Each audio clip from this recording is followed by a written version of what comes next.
கதை கேட்க தயாராயிட்டீங்களா? Are you all ready to listen to a story? இன்றைக்கான வேதவசனத்தையும் கதையும் பார்ப்போமா?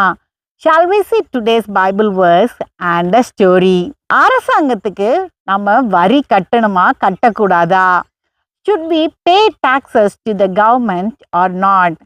பலர் வரி ஏய்ப்பு செய்யறத திறமை அப்படின்னு நினைக்கிறாங்க. Many people think that not paying taxes is a talent. நம்ம கண்டிப்பா வரி கட்டணும். We have to pay our taxes. வேதம் என்ன சொல்லுகிறது என்று பார்க்கலாம். Let us see what the Bible says. மத்தேயு 22:21. அதற்கு அவர், அப்படியானால் ராயனுடையதை ராயனுக்கும் தேவனுடையதை தேவனுக்கும் செலுத்துங்கள் என்றார். Matthew 22:21. And he said to them, render therefore to Caesar the things that are Caesar's, and to God that things that are God's. பார்த்தீங்களா வேதம் என்ன சொல்லுதுன்னு? நம்ம ராயனுடையதை ராயனுக்கு கொடுக்கணுமா, அதாவது அரசாங்கத்துக்கு கொடுக்க வேண்டியதை நம்ம கொடுக்கணுமா? See what the Bible says. We have to give to Caesar, that is to the government, what we have to give to the government. வரி நம்ம கட்டணும். அது சரியானதா சரியில்லாததா அப்படின்றத நம்ம சரியான வழி மூலமாக தான் சரி செஞ்சுக்கணும். It is a heavy tax or it is not of any use. We have to deal with it in a proper channel. Rajkumar காலையில் எழும்பி உட்கார்ந்தோடனே மனைவி அவன்கிட்ட வந்து காஃபியை கொடுத்தாங்க. Rajkumar woke up and his wife gave him coffee. Rajkumar நல்ல ஒரு பணக்காரராக இருந்தார். Rajkumar was a very rich man. அவருடைய மகனை நல்லா படிக்க வச்சிட்டாரு. He educated his son very well. அவர் சின்ன வயசுலேருந்தே பணக்காரரா? இல்லை. Was he rich from his young stage? No. அவர் சின்ன வயசில் தகப்பன் இல்லாமல் தாய் மட்டும்தான் இருந்தாங்க. Only his mother was there. His father passed away when he was a baby. அவங்க அம்மாவும் இவர் சின்ன பையனாக இருக்கும் போதே இறந்துட்டாங்க.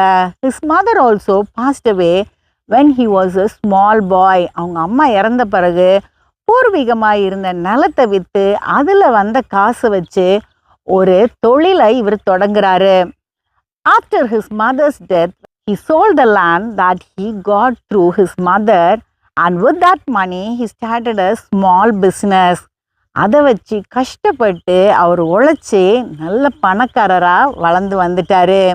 With that, he worked hard and became very rich. பண கஷ்டத்தை புரிஞ்சு நடந்துக்கிற மனைவியாக வேணும்னு ஆசைப்பட்டார். அதே மாதிரி மனைவியும் அவருக்கு அமைஞ்சாங்க. He thought that he needed a wife who will spend carefully and who will know the value of money. And according to his wish, he got a very good wife. His son also was educated well. அவருடைய பையனும் நல்லா படிச்சிருந்தான். இவர் காலையில் எழும்பி உட்கார்ந்து போய் வழக்கம் போல் தொலைக்காட்சி முன்னாடி உட்கார்ந்தாரு. As usual, he went and sat in front of the TV.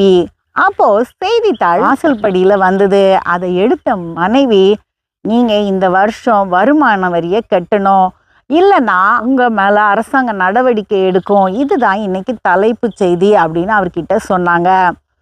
The newspaper to their house was dropped. His wife went and took the newspaper and told him, this year you have to pay your income taxes properly. Otherwise, legal action will be taken on you. This is the headline of today. அதுக்கு ராஜ்குமார் சொன்னார், கஷ்டப்பட்டு உழைச்சி பணம் சேர்க்குறேன், அதை எதுக்கு நான் அரசாங்கத்துக்கு கொடுக்கணும், அதுவும் இவ்வளோ வரியா அப்படின்னு சொன்னார். Rajkumar said, I am working hard, I am earning. Why should I give it as taxes to the government, that to this much tax? அவங்க மனைவிக்கு கோவம் வந்துருச்சு. நீங்கள் வரி ஏய்ப்பு செய்தீங்கன்னா அதோடைய விளைவுகளை நீங்கள் சந்திக்கணும் அப்படின்னு. His wife got angry. She started scolding him, saying that if you don't pay your taxes, you will surely be in trouble. அவருடைய பையனும் சொன்னான், அப்பா ஒழுங்காக வருமான வரி கட்டிருங்க, இல்லைன்னா நம்மளுடைய தொழிலுக்கு பிரச்சனை வரும் அப்படின்ட்டு. His son also said, Father, you have to pay the taxes, otherwise our business will face a loss. ஆனாலும் ராஜ்குமார் சொன்னார், நீங்கள் யார் சொன்னாலும் கேட்க மாட்டேன், நான் எப்படியாவது ஏமாத்திடுவேன் அப்படின்ட்டு. Rajkumar said, no, I will not pay the taxes. I will surely cheat this time also. தொலைக்காட்சியை போட்ட உடனே அதில் அவருக்கு பிடிச்ச நடிகர் ஒருத்தர் பேசுகிறத பார்த்தாரு.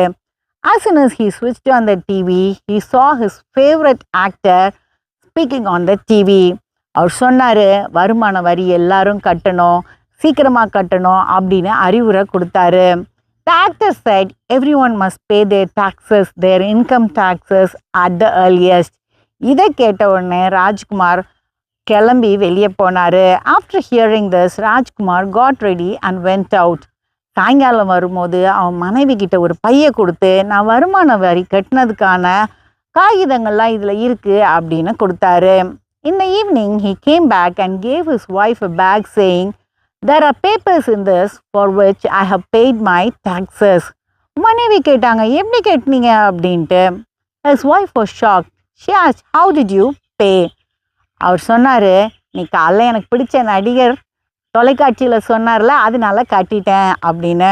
He said, morning my favorite actor said to pay taxes on the TV, isn't it? That's why I paid.